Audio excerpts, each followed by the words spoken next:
एक थी चिड़िया। वैसे उसका कोई नाम नहीं था, पर हम उसे रानी चिड़िया कह सकते हैं क्योंकि वह टोली की प्रमुख थी। तो रानी चिड़िया एक दिन राजमहल के बाग में जा उतरी। उसने देखा एक मोटा आदमी शानदार वस्त्र पहने एक सिंहासन पर बैठा था। उसके बदन पर गहने चमचमा रहे थे। वह राजा था। राजा के चारों ओर कई लोग हाथ जोड़े और सिर झुकाए खड़े थे। वे कह रहे थे, महाराज की जय हो, हमारे महाराज अमर रहे। चिड़िया ने देखा लोगों की इस प्रशंसा का राज पर कोई प्रभाव नहीं हो रहा था। उसकी आंखें बंद थी। राजा सो रहा था। एकाएक राजा की नींद टूट गई। वह हिला डुला, कुछ बड़बड़ाया। यह देखते ही उसके मंत्री और दरबारी मूर्तियों की तरह स्थिर हो गए। सब डरे हुए थे। कुछ पता नहीं था कि राजा को अगर गुस्सा आ जाए तो किसे क्या सजा दे डाले। राजा को गुस्सा आ गया। शायद उसने कोई बुरा सपना देखा था। सब भागो, चले जाओ, मुझे एकांत चाहिए, वह चिल्लाया। मंत्री और दरबारी चुपचाप पीछे हट गए। अब राजा अकेला था। आकाश में बादल गिरे थे। ठंडी हवा बह रही थी। रानी चिड़िया सोच रही थी, क्या ऐसा ही होता है मनुष्य का राजा? चलो इससे कुछ बातें करूं। उसने कहा, राजा जी प्रणाम। राजा चौंक गया। आसपास तो कोई नहीं था। फिर कौन बोला? चिड़िया ने फिर कहा, राजा जी प्रणाम। आप राजा हैं? तो हूँ मैं, रानी चिड़िया। एक चिड़िया को मनुष्य की बोली बोलते हुए सुन राजा हैरान रह गया। उसे लगा कोई भूत प्रेत का चक्कर है। उसने कहा, तुम बोलने वाली चिड़िया, तुम? चिड़िया हंस पड़ी। उसने कहा, हाँ राजा जी, मैं मनुष्य की बोली बोल और समझ सकती हूँ, लेकिन हम तो ऐसे नहीं कर सकते। ऐसा क्यों? कोशिश करने पर आप भी पशु पक्षियों की बोली समझ सकते हैं, लेकिन आप लोग तो पशु पक्षियों का शिकार करने में लगे रहते हैं। चिड़िया बोली। राजा ने कहा, चिड़िया तुम तो दूर दूर तक उड़ती फिरती हो, बहुत दुनिया देखी होगी तुमने। बताओ कोई नई बात। मैं तो एक तरह की बातें सुन सुनकर ऊब चुका हूँ। राजा ठीक कह रहा था। हर समय उसे चापलूस दरबारी घेरे रहते थे, जिनका बस एक ही काम था, राजा की झूठी तारीफें करके उसकी नजरों में ऊंचा उठने की कोशिश करते रहना। चिड़िया ने कहा, मैं बहुत दूर नहीं जाती, सारा दिन दाना जुटाने में ही चला जाता है। लेकिन अभी अभी मैंने एक भयानक दृश्य देखा था। आपके दो सैनिक दो गांव वालों को बुरी तरह मार रहे थे।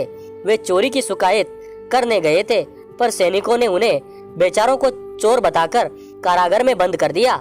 मेरे राज्य में ऐसा नहीं, ऐसा नहीं हो सकता। राजा ने तुरंत कहा, महाराज मैं भला झूठ क्यों बोलूंगी?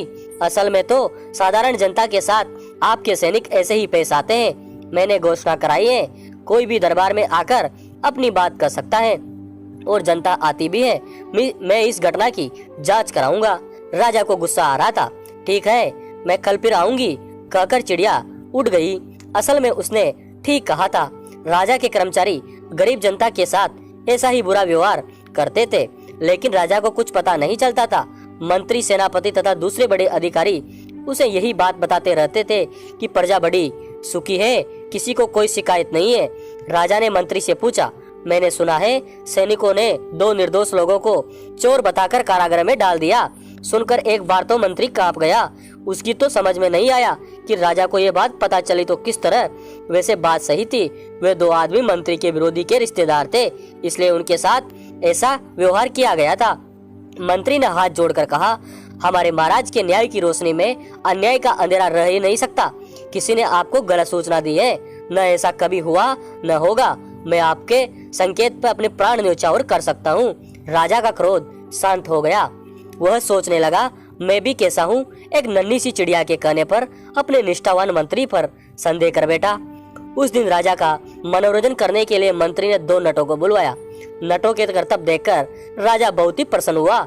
चारों ओर से जय जयकार की बौछारें हो रही थी। नटों को पुरस्कार देने के साथ साथ राजा ने मंत्रियों को भी मोतियों की माला उपहार में दी। लेकिन फिर भी उस रात बहुत देर तक राजा को नींद नहीं आई। उसकी शासन व्यवस्था में कहीं अन्याय हुआ है, यह खबर उसे एक नन्ही चिड़िया ने दी थी। बार बार मन में यही प्रश्न उठता था, चिड़िया झूठ क्यों बोलेगी? लेकिन यह तो भी हो सकता है उसकी नन्ही आंखों में गलत देखा हो, नन्हे कानों ने गलत सुना हो। मेरे सब अधिकार बहुत ईमानदार हैं। उस रात सोया तो मंत्री भी नहीं। उसके इशारे पर बहुत से विरोधियों को चुपचाप पकड़ लिया गया। वह जानता चाहता था कि राजा को कौन ऐसी खबरें दे रहा है। अपने हर विरोधी को कुचल डालने की योजना बना ली मंत्री ने, लेकिन राजा को कुछ पता नहीं था। वह नरम सैया पर सुख की नींद सो रहा था। अगले दिन राजा फिर राजमहल के उद्यान में सैर करने गया। चिड़िया वहां आई हुई थी, पर जब तक एकांत नहीं हुआ उसने कुछ नहीं कहा।